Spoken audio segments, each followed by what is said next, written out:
সিরিয়ার বিদ্রোহীদের হামলার মুখে প্রেসিডেন্ট বাশার আল আসাদ বিমানে করে দেশ ছেড়ে পালিয়ে গেছেন।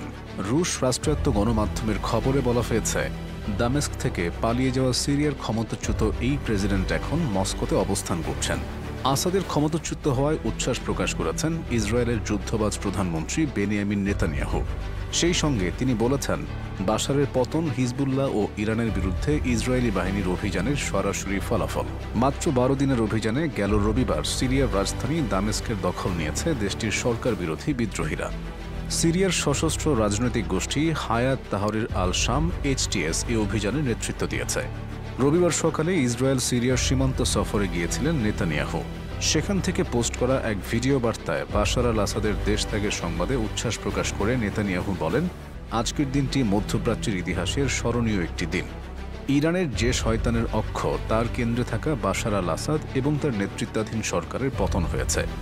ইরান এবং হিজবুল্লাহর বিরুদ্ধে আমরা যে অভিযান পরিচালনা করেছি, তার সরাসরি ফলাফল বাশার আল আসাদের পতন, কারণ এরাই তার নেতৃত্বাধীন সরকারের মূল সমর্থক ছিল।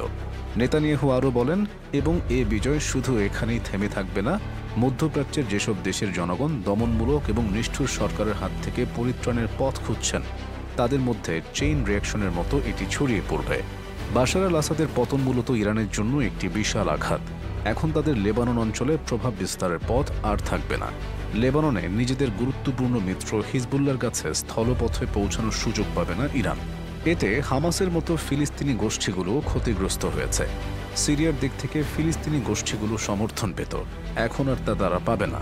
ফলে এই ঘটনায় প্রবলভাবে খুশি ইরানের চিরশত্রু ইসরায়েল। নেতানিয়াহুর ভিডিও বার্তায় তা স্পষ্টভাবে প্রকাশিত হয়েছে। প্রথম থেকে ইসরায়েল সিরিয়ার বিদ্রোহীদের সহায়তা দিয়ে আসছিল। এর পরিপ্রেক্ষিতে ইসরায়েলের প্রতি কৃতজ্ঞতা জানিয়েছেন বিদ্রোহীরাও। চলতি সপ্তাহে ইসরায়েলের সংবাদ মাধ্যম কান ব্রডকাস্টারকে সাক্ষাৎকার দিয়েছিলেন বিদ্রোহীদের এক মুখপাত্র। সেখানে ইসরায়েলের ভূয়সী প্রশংসা করে ওই মুখপাত্র বলেছিলেন, আমরা ইসরায়েলকে ভালোবাসি এবং আমরা কখনো দেশটিকে শত্রু মনে করিনি, কারণ আমরা জানি যে যারা ইসরায়েলকে শত্রু মনে করে না, ইসরায়েলও তাদেরকে শত্রু মনে করে না।